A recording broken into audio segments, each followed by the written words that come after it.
Hi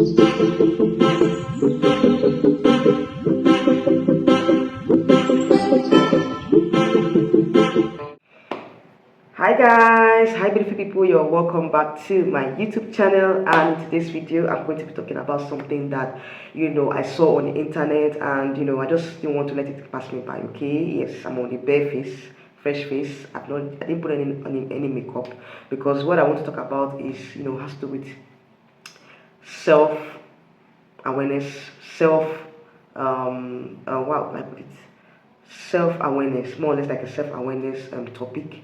And a lot of persons have been talking about it, although it's related to pageantry, because as a pageant analyst, as a pageant blogger, we'll talk about beauty pageants, beauty queens, the most beautiful, blah blah blah. But this particular video, I just want to talk about self love, self awareness, self confidence, when it comes to beauty standards here in not just Nigeria, I think abroad, and other parts of the world as well. When it comes to beauty pageants, or when it comes to, sorry, your personal beauty, I think beauty standards has changed in recent times, because I remember when Agbani Darego won Miss World in 2001. Then I was still very little, but I knew what happened, how the standard of beauty changed that period. A lot of persons, changed the standard of beauty to be slim, tall, black. They used Agbani as a model for beauty, to judge beauty in that particular, during that era, okay? And a lot of persons, I saw a lot of persons that were, that were on the big side trying to come down. And that really changed a lot of beauty standards that time here in Nigeria, because a lot more women thought that, oh, since they were on the big side, they were not beautiful. Everybody wanted to be like Agbani Darego. Everybody wanted Agbani Darego type of beauty. The slim nature, that's when lekpa, they call it. I don't know if you guys, for those of you in Nigeria, lekpa means someone that is on the small side, like slim and tall and all that. So lekpa became the beauty standard as at that time. Many people saw the fact that if you want to be beautiful, you have to be slim, you have to be tall, you have to be black, like Agbani Darego. Okay, so over the time, after Agbani won the crown and she handed over the crown, years passed, the standard of beauty began to change. Okay, a lot of persons felt like, guys, let me tie my hair like this. I think it's better like this, guys. What do you think?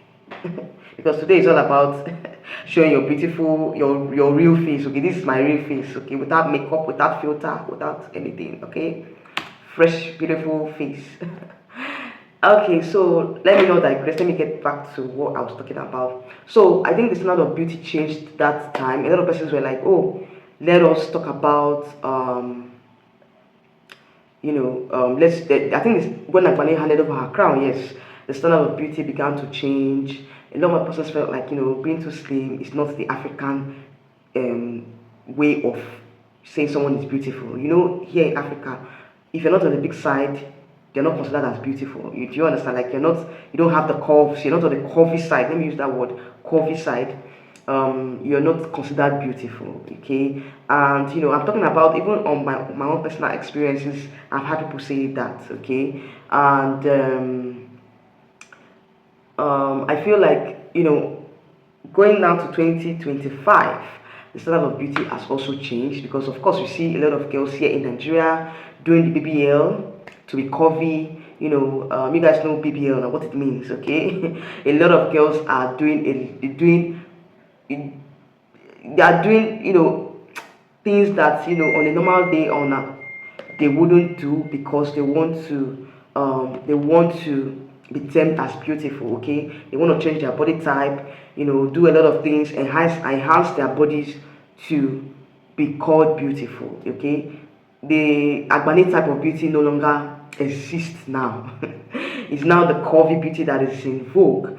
And aside from the body shape or whatever, the facial features as well. A lot of persons are going into Botox.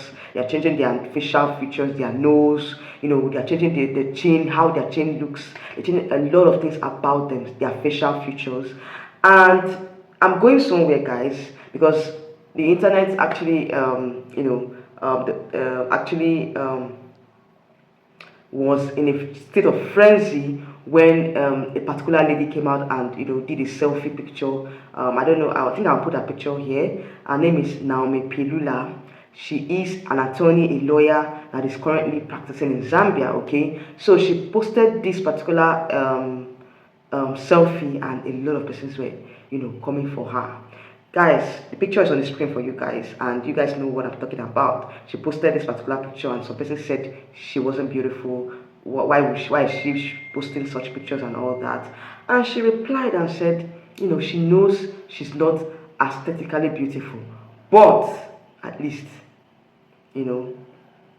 she has an inner beauty. Okay, yeah, she responded and said she knows she's not aesthetically beautiful. Okay, so you guys should just take a chill pill. Okay, she's just being herself, and I feel like a lot of persons don't post pictures on social media without adding filters. Okay, most times even I'm also guilty of it. Sometimes I post pictures with filters, and I feel like at this point we need to realize that one day you're going to show yourself, okay, without filters. So why not be confident in your skin, post whatever you can post without filters, so that people will see you for who you are.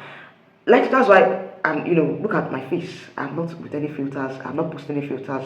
I'm without makeup. I'm with my fresh face, and I'm confident in my skin. I feel like everybody, a lot of persons should be confident in how they look. They should be confident in how they present themselves. And I feel like the world will be a better place when people decide to take people for who they are. I know that a lot of persons, of course, they will try as much as possible to comment on videos like that. Trying to discredit the person's beauty, trying to make the person feel worthless, or feel how like there's a word for it, because a lot of persons lack, they have low self-esteem because of what is being put out there on the internet. And for me, I feel like people should stop all these shenanigans, trying to bring people down on social media. Let people breathe, please. Let people breathe. And I like this lady a lot, this naomipilula, because she's very confident in herself. She's very confident in her skin. She does skincare. She does a lot of things, And I feel like people should look at people for who they really are. Most times, what you present out there, can be a front, can be you're trying to be who you're not, and sometimes it's not really good. People should look at beyond the facial beauty, beyond the facial beauty of a person, and look at the character. Look at the person's character, what the person is outside being beautiful. Okay, a lot of women have good careers. They are working. They are doing big things aside from the fact that they are beautiful. Okay, in as much as it's a beauty, it's a beauty pageant channel. If you look at what these beauty queens do outside pageantry, they carry out a lot of charity works. That is what makes them a beauty queen. That's what that is the reason why they have that platform to give out to people. To make an impact in society. That's what I'm saying. That you can also make an impact in society without being in the beauty space, without having a beauty pageant platform. Okay, so I think at this point people should try as much as possible to forget about these beauty standards, do what you can do, impact in the society. Okay, yes, that is my own opinion on this whole shenanigans that's going on social media, because I know that a lot of persons will have their own opinions, okay, of what is beautiful. Like I said, beauty is in the eyes of the beholder. Okay, so yes, leave it at that, and focus on what's more important. Okay, focus on beyond the beautiful face. Okay, make an impact in society, make an impact in the world. All right, so guys, that's it for today's video, and I'll see you all in my next video coming up very soon. Take care. Bye.